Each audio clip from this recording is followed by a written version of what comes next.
আছে, আমাদের ইসলাম আছে, আমাদের জিন্দিগি লাগাম ছাড়া না। লাগাম ছাড়া হাইওয়ান জানোয়ারের জীবনই যদি হতো তো আল্লাহ তাআলা আমাদেরকে মানুষ মুসলমান বানাইতেন। মুসলমান বানাইছেনই আল্লাহ তাআলা একটা মহৎ উদ্দেশ্য, একটি উদ্দেশ্য। প্রতিটা মানুষকে আল্লাহ তাআলা উদ্দেশ্য নিয়ে বানাইছেন। আফা হাসিবতুম আন্নামা খালাকনাকুম আবাসান। কুরআনুল কারীমের মধ্যে আল্লাহ তাআলা বলেন, বান্দা তোমরা কি এই ভেবেছো যে আমি আল্লাহ তোমাদেরকে অনর্থক বানিয়েছি? কোনো উদ্দেশ্য নাই, এমনি এমনি। ওয়া আন্নাকুম ইলাইনা লা তুরজাউন।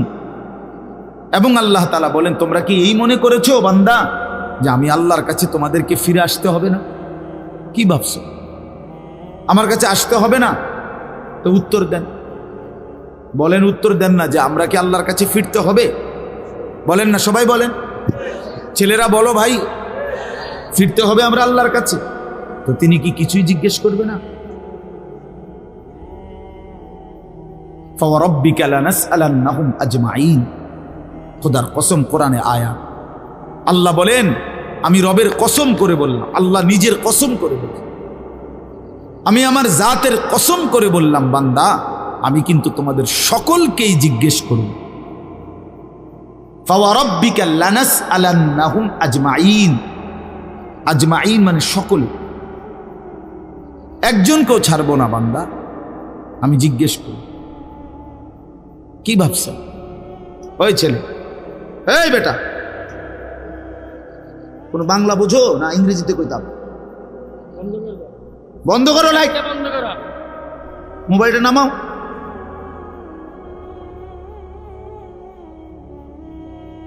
তো আল্লাহ তাআলা বলছেন, ভাই ছেলেরা তোমরাও শোনো, ভাই তোমার কল্যাণের জন্য বলতেছি। আল্লাহ তাআলা বলেন, বান্দা আমি কিন্তু জিজ্ঞেস করবো, একটা সেকেন্ড, একটা নিঃশ্বাস আমার হিসাব থেকে বাদ যাবে। লাকাদ আহসাহুম ওয়া আদ্দাহুম আদ্দা। আল্লাহ তাআলা বলেন, আমি তোমাদেরকে বেষ্টন করে আছি এবং তোমাদের পুরা জিন্দিগি গুনে গুনে রাখছি, গুনে গুনে। হাসি কয়টা, কান্না কয়টা, নিঃশ্বাস কয়টা, হাঁটা কয়টা, চলা কয়টা, হাত নাড়াইছো কয়বার, আল্লাহ বলেন আমার হিসাব আছে। মা তাসকুতু মিন ওয়ারাকাতিন ইল্লা ইয়ালামুহা। আল্লাহ তাআলা বলেন, জমিনে যদি একটা পাতাও পড়ে আমি আল্লাহ জানি। কোন গাছের কোন পাতাটা পড়ছে জানে কিনা আল্লাহ জানে। লাহু মা ফিস সামাওয়াতি ওয়া মা ফিল আরদ ওয়া মা বাইনাহুমা ওয়া মা তাহতাস সারা। আল্লাহ বলেন, সাত আসমানে যা আমার, সাত জমিনে যা তাও আমার। আসমান ও জমিনের মাঝখানে যা তাও আমার, সাত তবক জমিনের নিচে যা তাও আমার। এই জন্য দোস্ত আমার, বন্ধু আমার, বাপ আমার, ভাই আমার, পর্দার আড়ালের মায়েরাও, আমার জন্য, আপনাদের জন্য, আমরা সবাই এটা বোঝা দরকার। আমাদের জিন্দিগির এক সেকেন্ড ফালতু না। হাসতে হাসতে বলা আর কাশতে কাশতে বলছেন, মস্কারি করে বলছেন আর ঠাট্টা করে বলছেন, ইয়ার কি করে বলছেন, সমস্ত কিছু হিসাব হচ্ছে, হিসাব দিতে হবে। ওয়াকুল্লুহুম আতিহি ইয়াউমাল কিয়ামাতি ফারদা। আল্লাহ তাআলা বলেন, তোমরা সকলেই আল্লাহর সামনে কিয়ামতের দিন একজন একজন করে দাঁড়াতে হবে, একজন একজন, আলাদা আলাদা। ফারদান মানে ওয়াহিদান, একজন একজন, আলাদা আলাদা উত্তর দিতে হবে। সুম্মা লাতুসআলুন্না ইয়াউমাইদিন আনিন নাঈম। আমার দেওয়া প্রতিটি নিয়ামত সম্পর্কে অবশ্যই আল্লাহ বলেন তোমাদেরকে জিজ্ঞেস করা হবে। হাসরের ময়দানে আছে, আল্লাহ ফেরেশতাদেরকে বলবে, ওয়াকিফুহুম ইন্নাহুম মাসউলুন। আমার বান্দাদেরকে লাইন ধরে দাঁড় করাও, কিফু, তাদেরকে থামাও, দাঁড়াও। ইন্নাহুম মাসউলুন, তাদের সকলকেই আজকে জিজ্ঞেস করা হবে। বহু আয়াতে ওয়া ইম মিনকুম ইল্লা ওয়ারিদুহা। আল্লাহ বলে, তোমাদের একজনও এমন হবে না, নবী বলো, রাসূল বলো, আউলিয়া বলো, ইমানদার বলো, নাফরমান বলো, প্রত্যেককেই ফুলসিরাত পার হইতে হবে, পার হইতে হবে। প্রত্যেককেই তার আমল নামার মধ্যে প্রত্যেকে হাতে নিতে হবে, হয় ডান হাতে নয় বাম হাতে। প্রত্যেককেই মিজানের পাল্লার সামনে আসতে হবে। তোমার আমল নামা ওজনের জন্য। আল্লাহ তাআলা বলেন বহু মানুষ তার আমল নামা নিজের জিন্দিগির কর্মকাণ্ড মিজানের পাল্লায় দিবে ওজনের জন্য। আহা, আল্লাহ বলে কাফের, বেঈমান, নাফরমান, পাপী, ফালা নুকিমু লাহুম ইয়াউমাল কিয়ামাতি ওয়াজনা, সেদিন কিয়ামতের দিন মিজানের পাল্লাতে তাদের সারা জিন্দিগির সমস্ত কর্মকাণ্ডের এক বিন্দু কোনো ওজন আসবে না, 100 গ্রামও হবে না। 100 গ্রাম জিন্দিগিটা শুধু ভাত তরকারি আর বন বিড়ি আর চা বিস্কুট আর ঘর বাড়ি বাজার ব্যবসা চাকরি টাকা রোজগার এর মধ্যেই শেষ করে দিচ্ছে। এই পুরাটা একসাথে ওজন দিলে কিছুই আসবে, কিছুই আসবে। আল্লাহ তাআলা বলেন ফামান সাকুলাত মাওয়াজিনুহু ফাহুয়া ফি ঈশাতির রাদিয়া ওয়া মান খাফফাত মাওয়াজিনুহু ফাউম্মুহু হাওিয়া। যার মিজানের পাল্লায় আমল ভারী হবে সে অনন্তকালের সুখের জান্নাতে বসবাস করবে। যার আমল নামায় মিজানের পাল্লা আমল নামা হালকা হবে তো সে জাহান্নামের নির্মম ভীষণ আগুনের মধ্যে নিক্ষিপ্ত। এজন্য দোস্ত সবাইরে বল, শুধু এই এক বেলার ওয়াজ না, আল্লাহর কথা প্রতিদিন মনোযোগ দিয়ে শোনা উচিত। জুমার বয়ান দিল দিয়া শুনবেন। কেন ঘুমাইবেন, কেন জুরাইবেন, কেন দুষ্টুমি করবেন? আল্লাহর কথার সামনে কোরআন শরীফে আছে, সরাসরি আছে। আল্লাহ বলেন আমার কথা যার সামনে বলা হলো অথচ সে তার প্রতি মনোযোগী দিয়ে হলো না, আমান আযলামু মিম্মান যুক্কিরা বিআয়াতি রাব্বি ফাআরাযা সুম্মা আ'রাযা আনহা। আল্লাহ বলেন আমার কথা যার সামনে পেশ করা হলো অথচ সে তার থেকে বিমুখ, মনোযোগ দিল না, আল্লাহর কসম আল্লাহ বলছে তার চাইতে বড় জালেম আর কেউ নেই। ওইটা নিকৃষ্ট জালেম, ওইটা সীমা লঙ্ঘনকারী বেয়াদব, যার সামনে আমার কথা বলা হচ্ছে অথচ সে আমার কথার প্রতি মনোযোগী নেই। কার সাথে গাদ্দারি করছিস বেটা? কার সাথে? কত বড় মালিকের কালাম, কলিজা ছিঁড়ে যাওয়ার কথা, দিল নড়ে উঠবার কথা। তাকশাইরু মিনহু জুলুদুল্লাযীনা ইয়াখশাউনা রাব্বাহুম। আল্লাহ বলে কোরআন তো আমি এমন নাজিল করেছি আমার ইমানদার বান্দা যখন শুনবে তো তার শরীরের চামড়ার উপরে যেই পশমগুলো আছে সেগুলো দাঁড়ায় যাবে।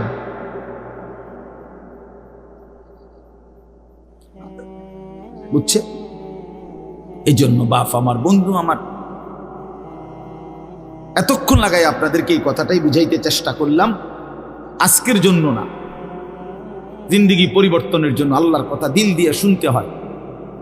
ছোট হুজুর বড় হুজুর কোনো কথা না, আপনাদের গ্রামের হুজুর আর বাহিরের হুজুর কোনো কথা না।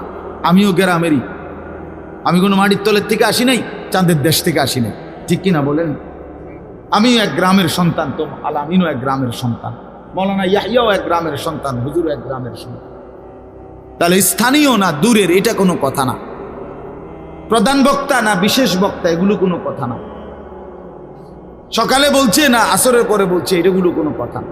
রাত 10টা বাজে ওয়াজ করলে উনি প্রধান বক্তা আর আসরের পরে বয়ান করলে উনি সামান্য বক্তা, এই সিদ্ধান্ত কে দিল?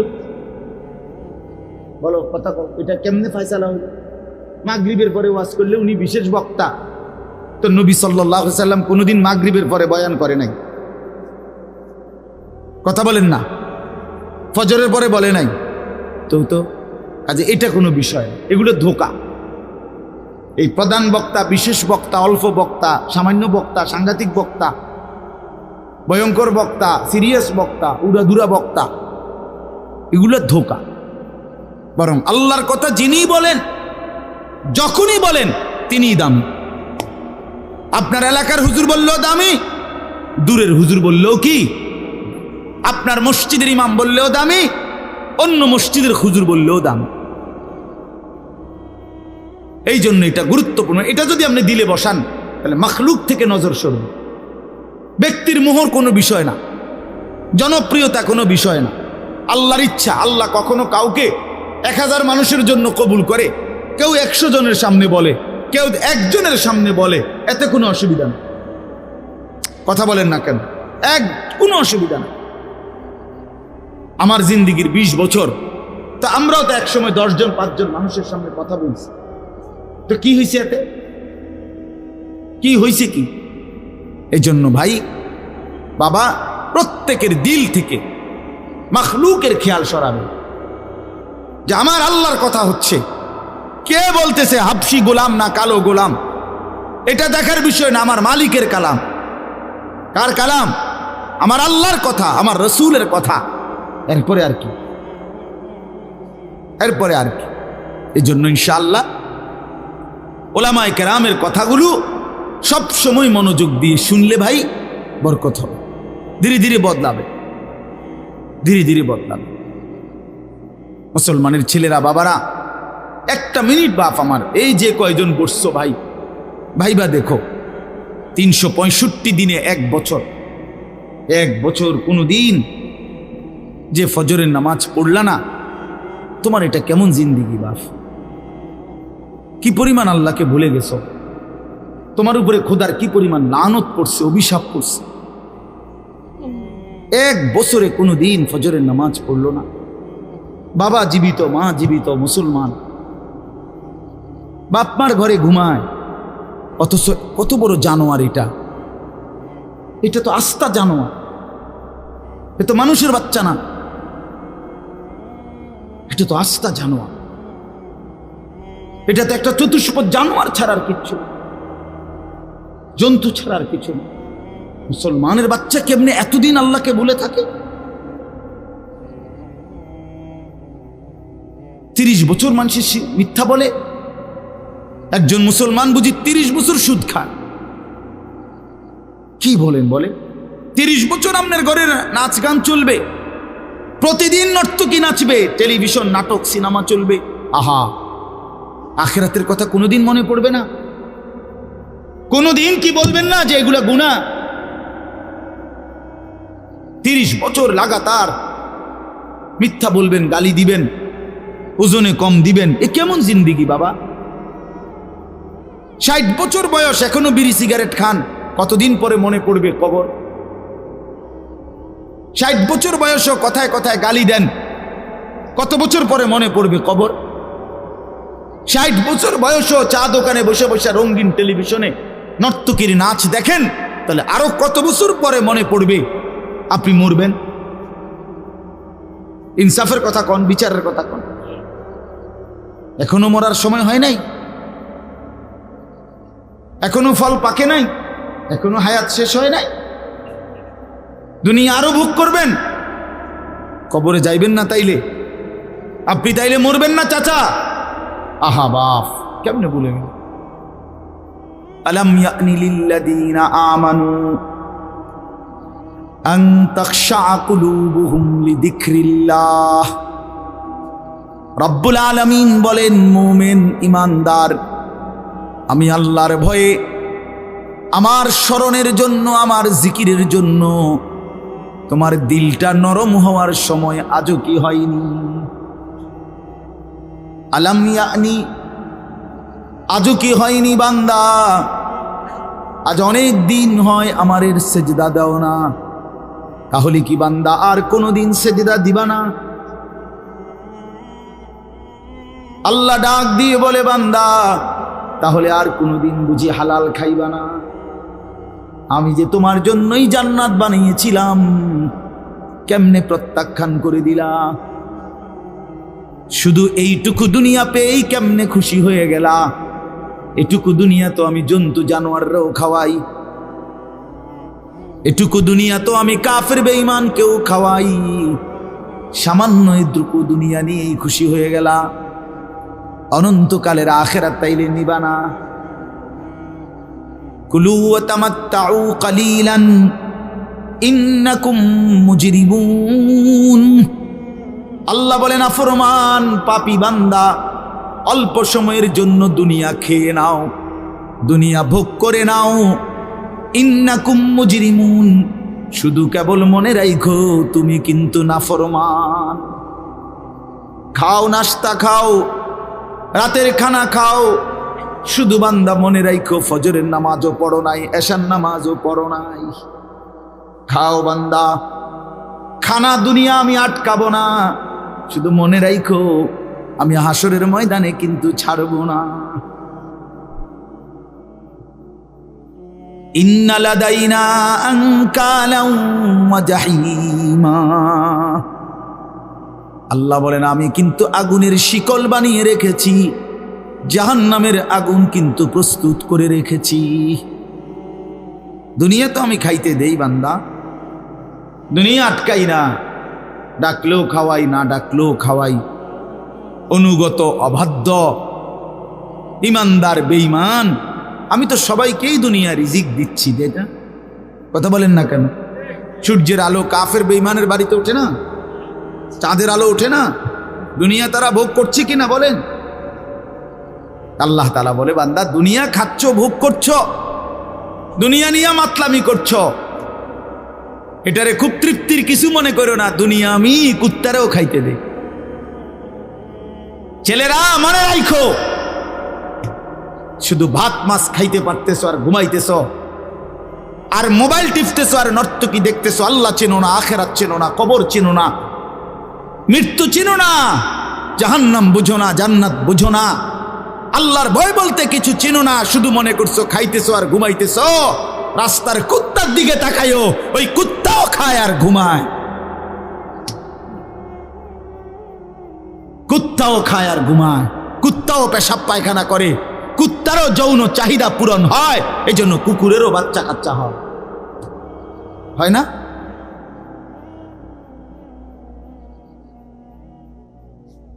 আল্লাহকে কেন ভুলে যাব আমরা? মালিক কেন ভুলে যাব? বানানে ওয়ালা ভুলে যায় কিভাবে? একটা সেজদা দিতে মন চায় না, এক ওয়াক্ত নামাজ পড়তে মন চায় না। তুই কোন মানুষের বাচ্চা? তোরে জন্ম দিছে কয়ে? তুই মায়ের পবিত্র দুধের 2 বছর মায়ের পবিত্র দুধের অপমান করলি না ফরমান।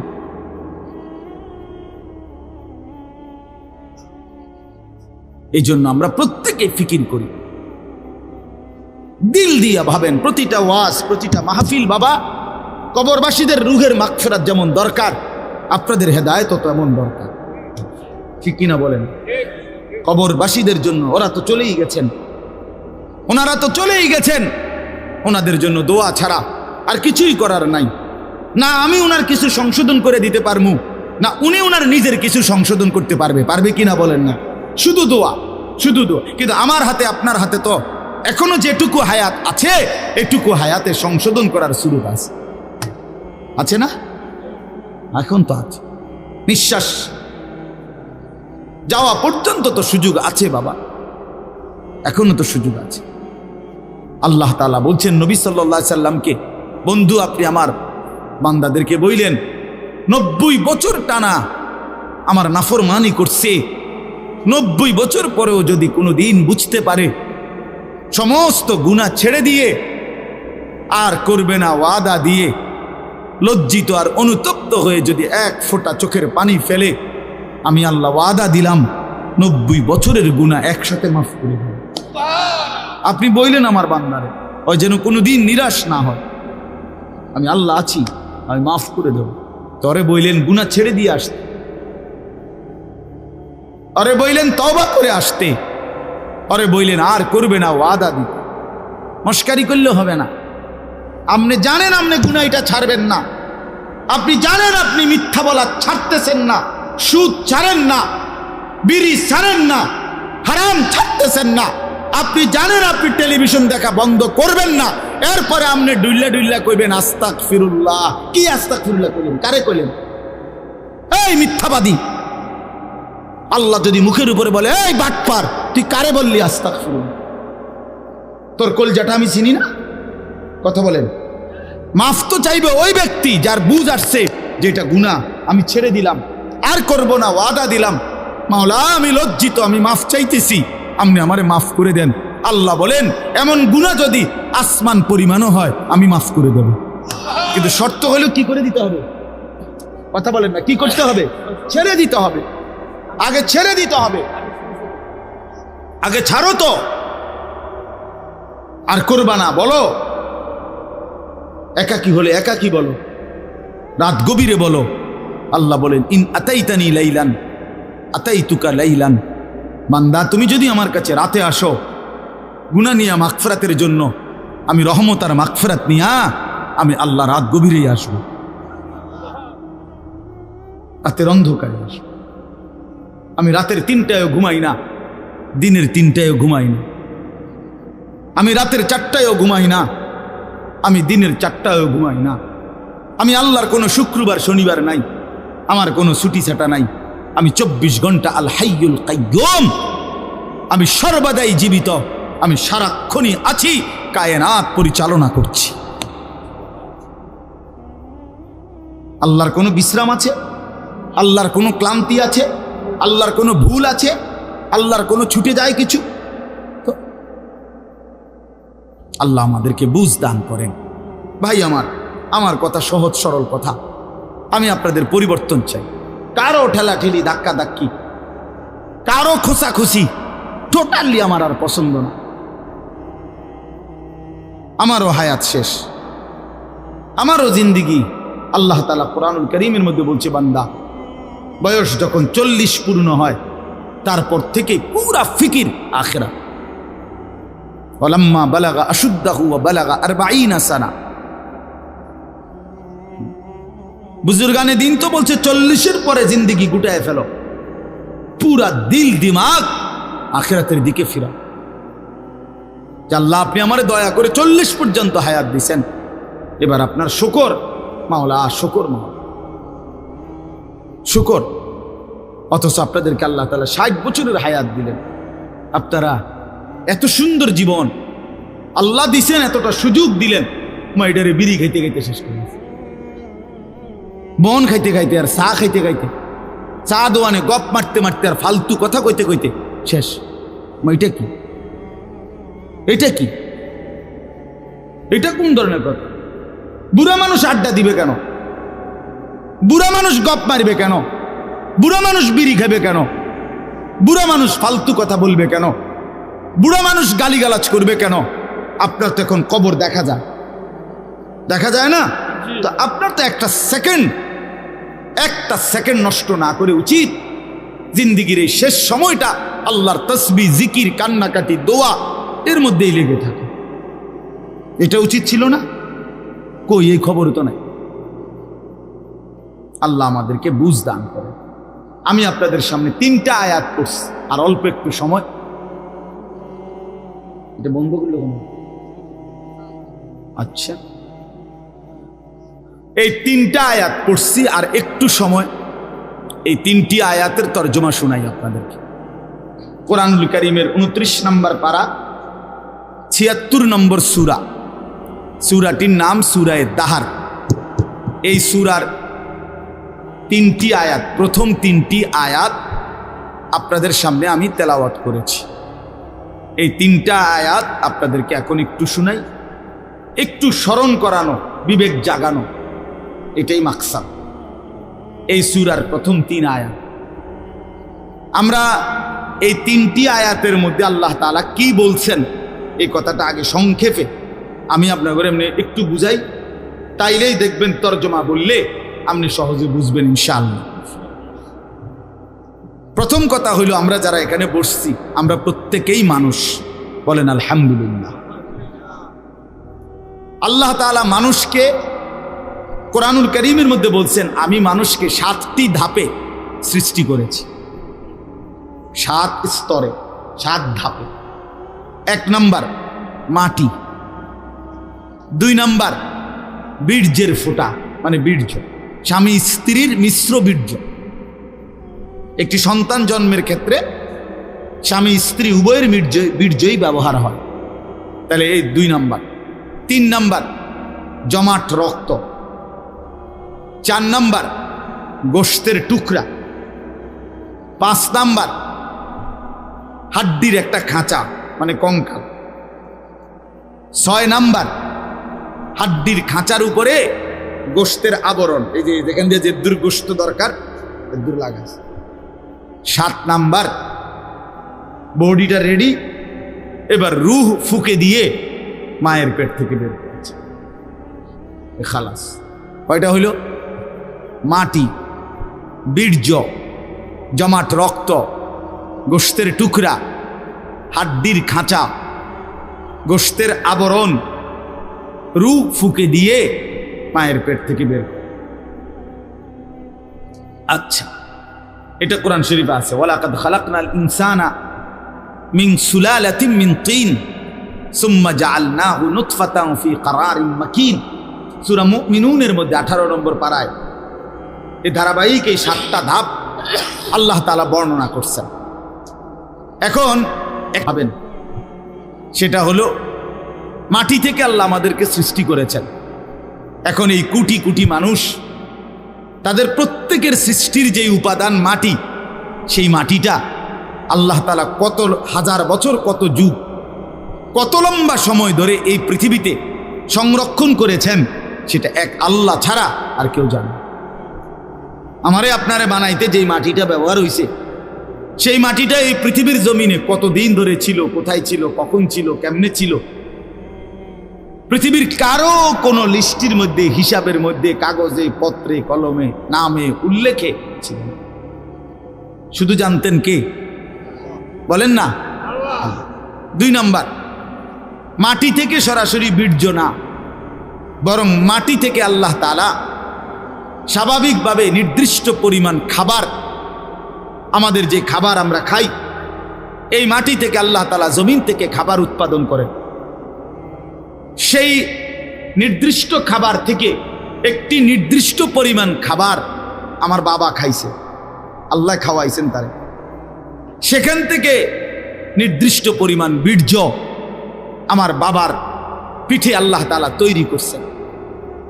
অতঃপর একটি নির্দিষ্ট সময়ে বাবা মায়ের মিলনের মাধ্যমে উভয়ের মিশ্র বীর্য মায়ের জরায়ুর মধ্যে আল্লাহ তাআলা একত্রিত করেছেন।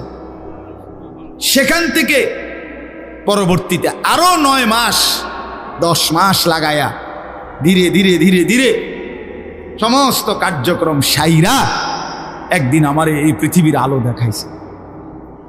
এখন আপনি কল্পনা করেন, আমরা প্রত্যেকে 1 মিনিট চিন্তা করি, কতদিন যাবত আমি মাটি ছিলাম, কতদিন যাবত কোন খাদ্যের সাথে আমি মিশেছিলাম, আমার অস্তিত্ব কোন খাবার থেকে আমার বাবার বীর্য হয়েছে, মায়ের সাথে কখন মিলন হয়েছে।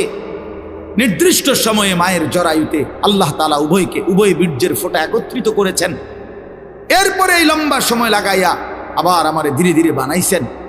এই যে যুগের পর যুগ লম্বা সময়, কখনো মাটি, কখনো খাদ্য, কখনো বীর্য, এইভাবে যে ছিলাম আমরা, আল্লাহ তাআলা বলে, বান্দা তোমরা কি জানো, এই লম্বা সময়ে শুধুমাত্র আমি কেবল জানতাম, পৃথিবীর কোনোখানে তোমার কোনো নাম, নিশানা, আলোচনা, বিশ্লেষণ, পর্যালোচনা, তোমারে নিয়ে কারো কোনো আলোচনাই ছিল না। তাহলে এত লম্বা সময় ধরে, এত দীর্ঘকাল থেকে তোমারে আমি আগলাইয়া আজকে আমি মায়ের পেট থেকে তোমারে পৃথিবীর আলো দেখাইলাম, এতদিন পর্যন্ত তোমারে আমি সংরক্ষণ করলাম, তুমি কি একবারও জানতে চাইলা না আমি তোমারে এতদিন লাগাইয়া কেন বানাইলাম, এত যত্ন করে তোমারে কেন বানাইলাম, এত লম্বা সময় লাগাইয়া কেন বানাইলাম, কতদিন ধরে মাটি হিসাবে রাখছি তুমি তো জানো না, কেউ জানে না, কতদিন হিসাবে খাবারের মধ্যে রাখছি কেউ তো জানে না। এই যে লম্বা সময় লাগাইয়া তোমারে আমি বানাইলাম, মায়ের রেহেমের মধ্যে 10 মাস কেন লাগাইলাম আমি তো চাইলে, আচ্ছা আপনারাই বলেন, আল্লাহ তাআলা চাইলে কোন, এটা বললেই তো হয়ে যায়, ঠিক কিনা বলেন না? এটা আমরা সবাই জানি না। আল্লাহ তাআলা কোনো কিছু সৃষ্টি করতে চাইলে ঘন্টা 2-4 ঘন্টা লাগবে নাকি? মেশিন চালু করতে হবে নাকি? তাই আল্লাহ বলবেন কোন ফায়াকুন, হয়ে যায়। আরে হাদিসের মধ্যে আরো সুন্দর কথা আছে, নবী সাল্লাল্লাহু আলাইহি সাল্লাম বলেন, আল্লাহ তাআলার ক্ষমতা এত বড়, এত মহান, যে আল্লাহ তাআলা যদি কোনো কিছু বানাইতে চান তাহলে কুন, এ কুন বলতে 2টা অক্ষর, কাফ নুন পেশ, কুন মানে কাফ এবং কি নুন। আল্লাহ নবী সাল্লাল্লাহু আলাইহি সাল্লাম বলেন, আল্লাহ তাআলা বানাইতে চাইলে কুন, এটা পুরাটা বলতে হয় না, বরং কাফ এবং নুন এর মাঝখানে থাকতে থাকতে হয়ে যায়। মানে কোন শব্দটা পুরা কি করতে হয় না, শেষ করতে হয় না, তার আগেই হয়ে যায়। সুবহানাল্লাহ। এত বড় মহান ক্ষমতাধর আল্লাহ, সেই তিনি আমারে এত লম্বা সময় লাগাইলেন কেন? আমাদের তো একটু ভাবা উচিত ছিল ভাই। ছেলেরা আমার বাবা আমার, আর সবাই, আমিও ভাবি, আপনিও ভাবেন, একটা বার তো ভাবা উচিত ছিল এত লম্বা সময় লাগাইয়া। আমার যখন কোনো নাম নিশানা ছিল না, তখন আল্লাহ তাআলা একদিন আমারে বাবা মায়ের মিশ্র বীর্য থেকে ধীরে ধীরে আমারে মায়ের পেটে রেডি করলেন। কেন করলেন? কেন করলেন? বসে বসে মোবাইল টিপবা ভাই? এই জন্য শুধু কেবল নারী দেখবা, নর্তকী দেখবা, সারা রাত উলঙ্গ ছবি দেখবা, জেনা ব্যভিচারের আড্ডায় যাবা, মদ জুয়ার আড্ডায় যাবা, আর অসৎ বন্ধুদের সাথে সারাদিন আড্ডা দিয়ে এই সুন্দর হায়াত, এমন সুন্দর চেহারা, এমন চমৎকার নাক কান হাত পাওয়ালা বডি তিলে তিলে শেষ করে দিবা, নষ্ট করে দিবা। আহা আফসুস, এর জন্য আল্লাহ বানাইছেন? হায় হায় বাপ, মাঝ বয়সী চাচা আপনারা বলেন, জিন্দিগি আল্লাহ তাআলা কেন দিলেন? এই শুধুমাত্র 2টা ছেলে বিদেশ পাঠাইলেন, 3টা মেয়ে বিদেশ বিয়ে দিলেন, বাড়িতে একখান ঘর করিলেন, হ্যাঁ, সোফা বানাইলেন, খাট বানাইলেন, কয়টা ফার্নিচার আসবাবপত্র বানাইলেন, খালাস। এরই নাম 60 বছর? আল্লাহ তাআলা জিন্দিগির 50টা বছর উপার্জনের ক্ষমতা দিছেন এই শুধু এই যে ফার্নিচার আর এই গদ্দুর কদ্দুর, এই কদ্দুরের জন্য? একজন মুসলমান হিসেবে এই শেষ, এই জীবন? বলে আল্লাহ তাআলাকে জানা দরকার, জিজ্ঞেস করা দরকার। তো আল্লাহ তাআলা এই সূরার মধ্যে সেই প্রশ্নের উত্তর দিছে, বান্দা, একটি লম্বা সময় পার করে আমি আল্লাহ তোমাকে পৃথিবীর অস্তিত্বে এনেছি, তুমি শোনো আমি তোমারে কেন বানাইছি। আল্লাহ তাআলা বলেন, হাল আতা আলাল ইনসানি হিনুম মিনাদ দাহরি লাম ইয়াকুম শাইআম মাযকুরা। প্রতিটা মানুষের উপর দিয়ে এরকম যুগের পর যুগ অতিবাহিত হয়েছে, যখন সে উল্লেখ করার মতো, পরিচয় দেওয়ার মতো কোনো কিছুই ছিল না। এই মাটিতে কার অস্তিত্ব কেউ বলতে পারবে? ওই গাছে, ওই ফুলে, ওই ফলে, ওই খাদ্যে, ওই খাবারের মধ্যে কার অস্তিত্ব আছে আমরা জানি কেউ? শুধু জানে কে? আল্লাহ বলেন, শুধু আমি জানতাম। লাম ইয়াকুম শাইআম মাযকুরা, এই পৃথিবীর কারো কাছে তুমি উল্লেখ করার মতো ছিলা না। আগামী 50 বছর পরে, আগামী 30 বছর পরে কার ঘরে কোন সন্তান আসবে এখন বলেন? আমরা জানি কেউ? তাই আল্লাহ তাআলা বলেন, কেউ জানতা না, তুমি জানতা না, তোমার কোনো নাম দাম পরিচয় উল্লেখ ছিল না। দ্বিতীয় আয়াতে আল্লাহ বলেন, সেই আমি আল্লাহ, ইন্না খালাকনাল ইনসানা মিন নুতফাতিন আমশাজ। একদিন আমি আল্লাহ স্বামী স্ত্রীর মিশ্র বীর্য থেকে তুমি মানুষকে সৃষ্টি করেছি। অর্থাৎ যেদিন মায়ের জরায়ুতে গর্ভ হয়েছে, যেদিন মা অনুভব করছে তার পেটে বাচ্চা আসছে, সেদিন কিছুটা আন্দাজ করছে যে হ্যাঁ মা গর্ভবতী, তাও জানতো না ছেলে না মেয়ে। আরও একটা নির্দিষ্ট সময় পরে অনুভব হইছে। তো আল্লাহ তাআলা বলেন, তখনও তো জানতা না কোন দিন নাক লাগাইছি, কোন দিন চোখ লাগাইছি, কোন দিন হাত লাগাইছি। আমি পৃথিবীর কাউরে না জানাইয়া বান্দা বড় বেশি মায়া করে নিজের হাতে যত্ন করে তোমারে বানাইছি। আমি একাই বানাইছি, একাই বানাইছি, অন্ধকারে বানাইছি। তোমার মারে ডিস্টার্ব করি নাই, বাবারে ডিস্টার্ব করি নাই, কেউ রে কোনো দিন কিছু বলি নাই। আমি আল্লাহ একাই বানাইছি।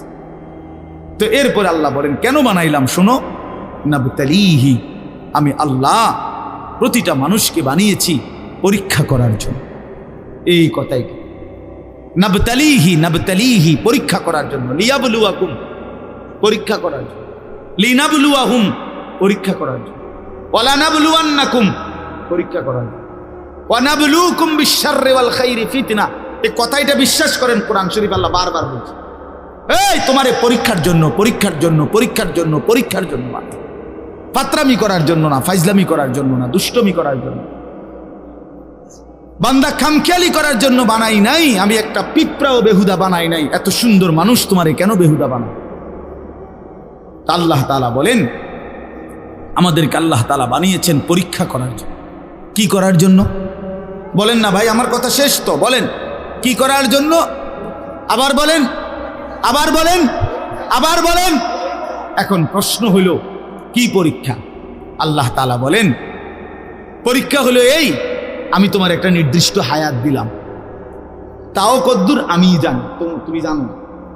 শুরুটা যেরকম তুমি জানো না, এখনটাও তোমার কইতাম না। 40 হোক, 50 হোক, 60 হোক, 30 হোক, 80 হোক, 90 হোক, 70 হোক, সেটা জানে শুধু কে? আল্লাহ।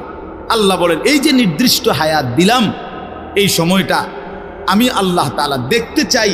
মূলত এটা তোমার স্থায়ী জায়গা না, আমি তোমার জন্য একটা স্থায়ী জায়গা রাখছি আখিরাত। সেখানে গিয়া তুমি কি জান্নাতে যেতে চাও নাকি জাহান্নামে যেতে চাও, এই পরীক্ষার জন্য এই সংক্ষিপ্ত হায়াতটা দিই। আমি শুধু দেখতে চাচ্ছি, এখানে তোমরা রাখতাম না, এটা ওয়েটিং রুম, এটা মূল রুম না। তুমি যেমন একারে বিছনা টিছনা দিয়ে উঠতে আসলে কথা তো এরকম ছিল না, হতার জায়গা না। তুমি একেবারে ফাইলিং টাইলিং করিয়া, বিল্ডিং টিল্ডিং করিয়া, দরজা জানালা SS5 লাগাইয়া তুমি যে একটা বুঝ করে লইছ, তুমি তো মনে করছো আমার বাপ দাদা 14 গোষ্ঠী হয়তো মাটির ঘর আর বেড়ার ঘর আসিল দেখে মরিয়া গেছে, কিন্তু SS5 এর ঘরে তো মানুষ মরে না। না না, SS5 এ মরে না। ফাইলিং করলে আর বিল্ডিং মানুষ মরে না। আল্লাহ বলে না বান্দা, অল্প সময়ের হায়াত পরীক্ষা করার জন্য যে আসল হায়াত জান্নাতে যাবা না জাহান্নামে যাবা, এই পরীক্ষার। এখন আসেন শেষ অংশ। আল্লাহ বলেন আমি যদি প্রশ্ন করি আল্লাহকে, তাহলে আল্লাহ ঠিক আছে আমি বুঝলাম, আমারে আপনি পরীক্ষা করার জন্য এই পৃথিবীতে হায়াত দিলেন। কিসের পরীক্ষা? আমি কি জান্নাতে যেতে চাই না জাহান্নামে যেতে চাই, এই পরীক্ষা। কথা বুঝছেন কিনা বলেন? এখন পরীক্ষায় পাশ করার জন্য, পরীক্ষায় উত্তীর্ণ হওয়ার জন্য, জান্নাতে যাওয়ার জন্য, জাহান্নাম থেকে বাঁচার জন্য আপনি আমারে কি কি ব্যবস্থাপনা দিছেন? আপনি আমারে এমনি ছেড়ে দিলে কি হবো নাকি? আমি কই যামু, কি যামু, আমি কিটা করবো, একটা কিছু আমারে বুঝ বুদ্ধি দিতে হবে কিনা বলেন না? তা আল্লাহ তাআলাকে যদি বলেন আল্লাহ পরীক্ষা দিতে আমারে পাঠাইছেন, পরীক্ষা নিতে, ঠিক আছে আমি মানলাম, আমিও চাই পরীক্ষায় উত্তীর্ণ হতে, জান্নাতে যেতে, জাহান্নাম থেকে বাঁচতে। তা আপনি আমার এই জন্য কি দিছেন? এই ভাই শুনেন এই শেষ কথাটা। আল্লাহ তাআলা বলেন আমি 3টি ব্যবস্থা তোমার জন্য, পরীক্ষায় পাশ করার জন্য, জান্নাতে যাওয়ার জন্য আমি আল্লাহ তোমার জন্য 3টা ব্যবস্থা করেছি। কয়টা বাপ? 1 নাম্বার ফাজআলনাহু সামিআন বাসীরা, আমি আল্লাহ তাআলা শুনবার জন্য কান দিয়েছি, দেখবার জন্য চোখ দিয়েছি। তাফসীরের মধ্যে লিখছে অর্থ হলো একটু বিস্তারিত, অর্থাৎ আল্লাহ বলেন যতগুলো হুকুম আমি পালন করতে তোমারে বলছি, যতগুলো বিষয় ছাড়তে বলছি গুনাহ, আল্লাহ বলেন বান্দা কসম তোমার, তুমি চিন্তা করে দেখো আমি আল্লাহ প্রত্যেকটা হুকুম মানার মতো পুরা যোগ্যতা তোমার দেহের মধ্যে আছে। এমন একটা হুকুম আমি দেই নাই যেটা মানার যোগ্যতা তোমার শরীরের মধ্যে নাই, এমন জুলুম আমি করি না। কথা বোঝেন নাই? এই হলো প্রথম, পরীক্ষায় পাশ করার জন্য আমাকে মানার যোগ্যতা সম্পূর্ণ একটি শরীর, বডি আমি তোমারে দিছি।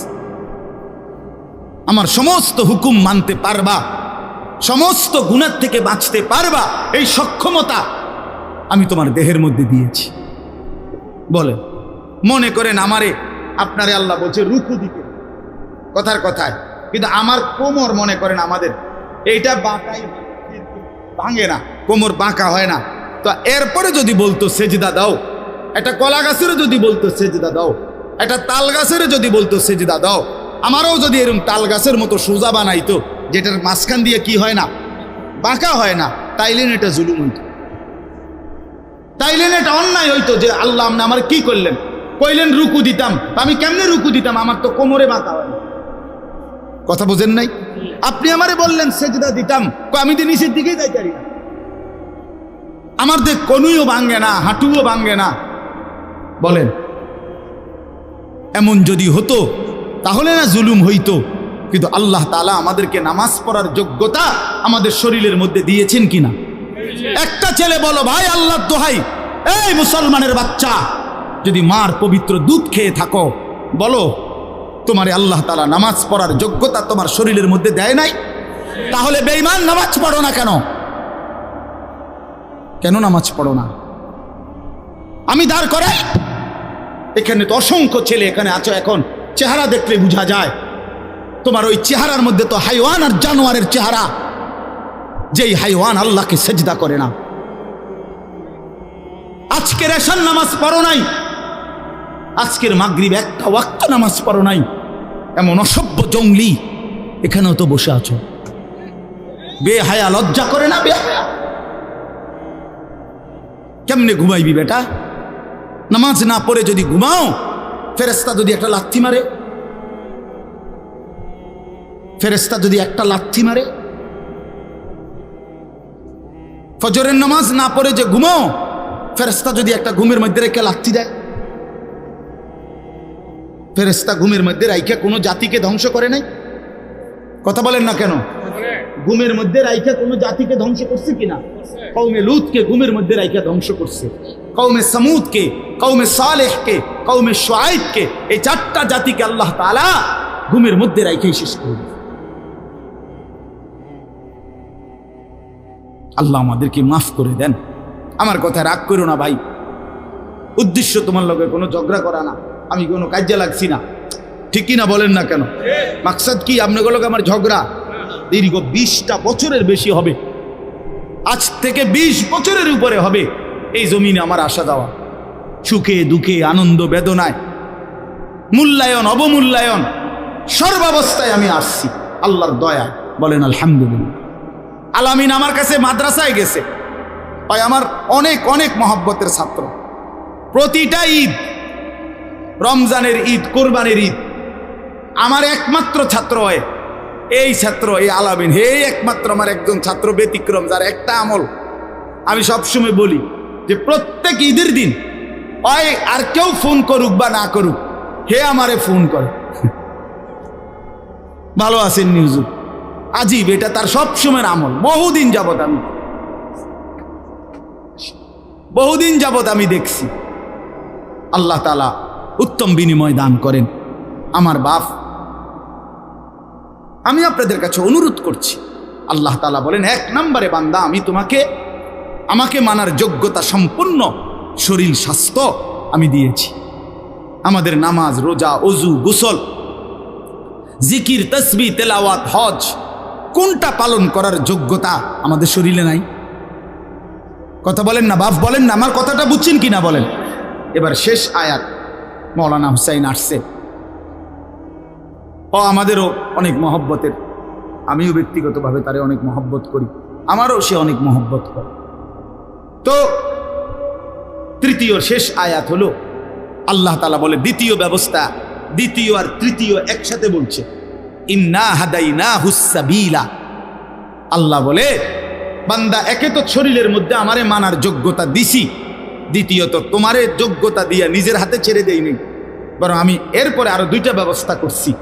1 নম্বরে তোমারে বুঝাইয়া বলার জন্য, পরীক্ষায় উত্তীর্ণ হওয়ার জন্য, জান্নাতের রাস্তা পাওয়ার জন্য আমি আল্লাহ যুগে যুগে নবী এবং রাসূল আর নবী রাসূলদের পরবর্তীতে ওলামা, আউলিয়া, বুজুর্গ, আল্লাহর প্রিয় বান্দা, ওলামায়ে কেরাম, আউলিয়ায়ে কেরাম, আমি আল্লাহ যুগে যুগে তোমার কাছে পাঠাইছি তোমারে আল্লাহর রাস্তা, আখিরাতের রাস্তা, জান্নাতের রাস্তা, পরীক্ষায় পাশ করার রাস্তা বুঝায় দাও।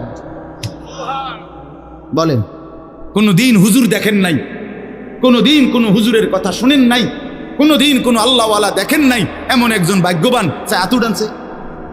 কোনদিন হুজুর দেখেন নাই? কথা বলেন না কেন? ঠিক আছে না? তাহলে আল্লাহ তাআলা বলেন পৃথিবীতে ঘূর্ণিঝড় হোক আর দুর্ভিক্ষ হোক, মহামারী হোক আর টর্নেডো হোক, সাইক্লোন হোক, হুজুর নাই পৃথিবীতে, এমন সময়টা কখন গেছে? চাচা আমনে কোন, আমনে ছোট থাকতে, আপনার বয়সটা একটু বেশি, আমনে কোন যে না হুজুর ছোট থাকতে একবার হুঁচি ঘুমের তুইটা, পৃথিবীতে কোনো হুজুর নেই, এমন হয়েছিল? কথা বলেন না কেন? হয়েছিল চাচা? আল্লাহ তাআলা বলেন এই দ্বিতীয় ব্যবস্থা সর্বদাই আমি রেখেছি। এক জমানা আমি নবী রাসূল পাঠাইছি আমার আখিরি বন্ধুর মাধ্যমে, খতমে নবুয়ত নবুয়তের ধারা আমি শেষ করে এরপরে আমি নবীর ওয়ারিস হিসাবে ওলামা আউলিয়াদেরকে পাঠাচ্ছি। তারা বুঝায় বলতেছেন, তারা বুঝায়। আপনার আমার প্রত্যেকের কানে আখেরাত, কবর, হাসর, পরকাল, মিজান, ফুলসিরাত, নামাজ, রোজা, বন্দিগি, হালাল হারামের কথা কি একবার দুইবার পড়ছে? আমরা বলি নাই? কথা বলেন না কেন? ওলামায়ে কেরাম বলে নাই? আপনাদের মসজিদের ইমাম বলে নাই? 3 নাম্বার হলো, তাহলে আল্লাহ তাআলা বলেন, বান্দা, পরীক্ষার সমস্ত বিষয়বস্তু বুঝাইয়া বলার জন্য উপযুক্ত পথ প্রদর্শক আমি আল্লাহ যুগে যুগে দিয়েছি। 3 নাম্বার, বুঝবার জন্য আমার আসমানি কিতাব এই কোরআনও নাজিল করেছি। এই 3টা কয়টা হইল? মানার মতো যোগ্যতা শরীরে দিছি, বুঝাইয়া বলার জন্য নবী রসুল এবং তারপরে ওলামা আউলিয়া পাঠিয়েছি, আর বুঝবার জন্য কিতাব দিয়েছি। ইম্মা শাকিরান ওয়া ইম্মা কাফুরা। এবার শুধু আমি দেখতে চাচ্ছি, আমি আল্লাহ ব্যবস্থাপনা ঠিক করে দিছি, দুনিয়ার মধ্যে তোমার জন্য কিতাব দিছি, বুঝাইয়া বলার জন্য উপযুক্ত আলেম দিয়েছি এবং মানার মতো যোগ্যতা সম্পন্ন শরীর দিয়েছি। এবার শুধু আমি আল্লাহ দেখতে চাই, ইম্মা শাকিরান ওয়া ইম্মা কাফুরা, তুমি আমার অনুগত না অবাধ, তুমি আমারে মানতেছো না মানতেছ না। আমি শুধু এটা দেখতেছি, এ দেখে দেখে শুধু দুনিয়ায় খাওয়াইতেছি, পড়াইতেছি, এটাতে অসুবিধা নাই, কিন্তু অনুগত এবং অবাধ্যের ফায়সালা, পুরস্কার এবং শাস্তি আখিরাতে দেব। ইন্না আ'তাদনা লিল কাফিরিনা সালাসিলা ওয়া আগলালা ওয়া সাইরা। এর পরের আয়াত আল্লাহ বলে, প্রতিটা অবাধ্য নাফরমান বান্দার জন্য আগুনের শিকল, আগুনের বেড়ি, জাহান্নামের আগুন রেডি রাখছে। ইন্নাল আবরারা ইয়াশরাবুনা মিন কাসিন কানা মিজাজুহা কাফুরা। আর প্রতিটা নেককার অনুগত বান্দার জন্য কাফুর মিশ্রিত সুগন্ধিময় শরাব আমি আল্লাহ আপ্যায়নের জন্য জান্নাতে রেডি রাখছি। রেডি, কথা শেষ আমার। অতএব বন্ধু আমার, বাপ আমার, আপনারা প্রত্যেকে মৌলানার কথা শুনেন, একসাথে দোয়া করে তারপরে যাইয়েন। কষ্ট করছেন, একটু সময় আরো বসেন। তা আপনাদের কাছে আমার অনুরোধ হইল, আমি আপনি প্রত্যেকেই নিজের হায়াত নষ্ট করেন না। আমরা কেউ আরেকবার ফিরবো না, ফিরবো আবার আর ফিরবো আমরা কোনোদিন না রে বাপ, দুনিয়া একবারই আসা হয়। এজন্য দয়া করে হায়াতের কদর করে আল্লাহর হুকুম, রাসূলুল্লাহ সাল্লাল্লাহু আলাইহি সাল্লামের তরিকা, এর উপরেই জিন্দেগি কাটাবার চেষ্টা করেন। আল্লাহ তাআলা আমাদের প্রত্যেককে তৌফিক দান করেন। আজকের এই মাহফিলকে আল্লাহ তাআলা ভরপুর কবুল করে নেন। আগামী দিনেও এই মাহফিলের হসনে ইন্তজাম, সুন্দর ইন্তজাম করার তৌফিক দান করেন। আমিন। সুবহানাল্লাহ। আলহামদুলিল্লাহ।